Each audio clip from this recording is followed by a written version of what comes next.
Ali je moj SUV zaradi večje višine bolj navaren za vožnjo v močnejšem vetru ali naj raje kupim nižji avto? Kratek odgovor.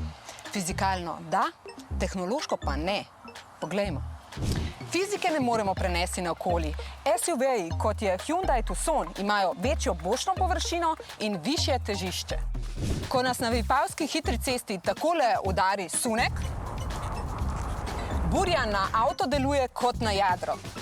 Ampak tukaj pridemo do preobrata, ko Hyundaiova pamet premaga to zlobno burjo. Sistem za nadzor stabilnosti pri bočnem vetru v milisekundi zazna, iz kje prihaja sunek vetra in na tej strani aktivira zavori in s tem blagim popravkom poravna vozilo v pravo smer. Obenem pa popravi volan z drobnim zasukom. Avto nas tako zasidra nazaj na vozni pas skoraj nezaznavno. Le majhno lučko boste opazili na ekranu.